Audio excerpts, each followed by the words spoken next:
Joining us right now, Representative Andy Harris, MD, representing his district there in Maryland, the only Republican out of Maryland, although let's see if Dan Bongino has something to say about that come November. Congressman Harris, thanks for joining us. Good morning. So this weekend is the, let's keep it in Maryland for a minute before we talk about that clown car that is the House of Representatives. This weekend is the Maryland Republican Convention, and of course this is an election year. We've got a primary coming up in a couple of months. And we have the story of the Maryland Health Exchange that I know you know very well. You've been watching it, and you saw that in Annapolis nothing was done really in this session because most political observers say they're just trying to protect their guy, Lieutenant Governor Anthony Brown.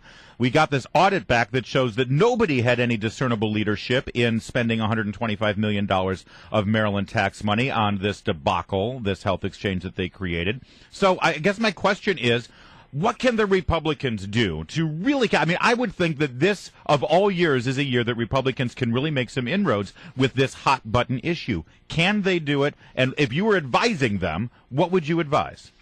Well, if I were advising them, I'd advise them to stay on two issues, the rain tax and the failure of the Maryland Health Care Exchange. If those aren't two good enough reasons to make sure that we should change the leadership in Annapolis, I don't know what is.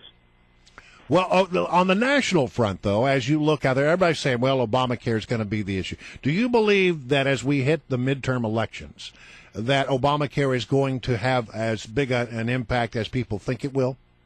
I think it's definitely going to have an impact. You know, we're going to have to wait and see what the premium announcements are for this round. They're going to start coming out in a few weeks and trickle out until the fall. And if those premium increases are as high as I think they're going to be, it'll have a substantial impact. Yeah, there's been some reporting over the weekend that suggests that, you know what, Democrats are beginning to see some signs that may be the case and that the worst hit from Obamacare is just now about to happen.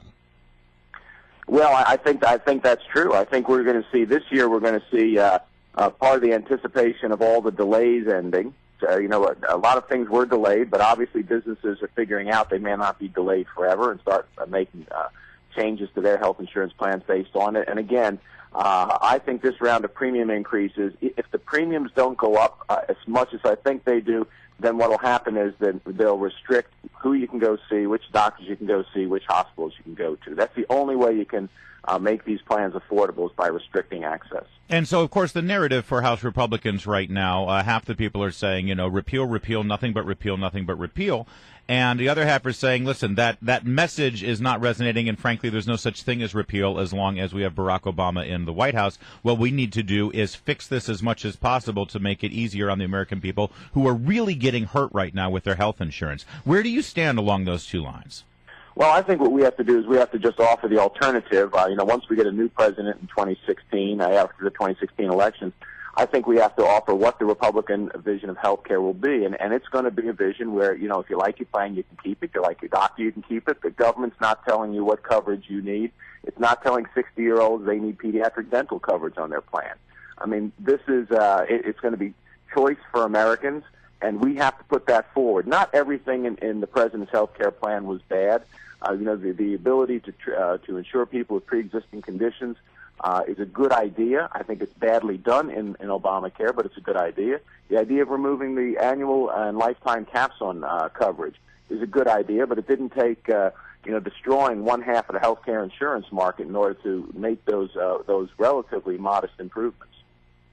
What do you think about the other thing that's going on there, and that is a discussion about the IRS and their continued harassment of conservative groups? We've just seen where a liberal group, that gets untouched, but the IRS is continuing to go after these conservative groups that were seeking, some kind of recognition from the IRS as a nonprofit organization.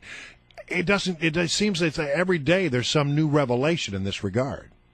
Yeah, and it's reflected in public opinion polls where Americans are distrustful of government, of the federal government at the highest level in decades. They don't trust the IRS. Who can blame them? Where there's smoke, there's fire. And most people didn't trust the IRS to begin with. They fully believe that the IRS is arbitrary in whom they go after, in whom they audit. And it's not a far stretch for Americans to believe that which apparently they have done, which is that they target political adversaries. And this appears to have gone to the highest levels of the IRS bureaucracy. We now know Lois Lerner was acting on many different levels. Are you ever going to get testimony from Lois Lerner, do you think? Well, she's pleading the Fifth Amendment. I think that at some point a prosecutor has to come in, and she either has to be prosecuted or give up the information in order for some kind of plea deal. But in the end, it begs for a prosecution and an investigation, and I'm not sure the Department of Justice is up to it. I just don't think Eric Holder will ever do it. Our guest is Representative Andy Harris, Republican out of Maryland. And, we're just getting, we got late reports yesterday, and we're going to be talking about it a little later this morning, that the Obama administration has asked Department of Homeland Security to relax its standards with regard to deportations. And again, this is a unilateral move without consulting Congress. And, well, you're the first congressman we happen to be able to talk to after this story broke. I would love to hear your reaction to that if you've heard of it. But basically, they're going to say, hey, maybe we should not be deporting illegal immigrants as much as we have in the past. Yeah. Go ahead and do that on your own. Congressman, do you feel that's constitutional? No. Look, this is just the last in a long litany of times when the administration decided they're not going to enforce federal law. Right here in Maryland, the governor announced in the past few days that he is not going to retain people in the city jail, in the state-run city jail anymore for the purpose of deportation. So this is a recurring. Oh, Congressman Harris? Shoot, well, there you go. Cell phone issues as he's driving. The battery has just died. It happens. All right, well, Congressman Harris, thank you for joining us. You can't hear me. Why am I thanking him? We thank Congressman Andy Harris from Maryland for joining us.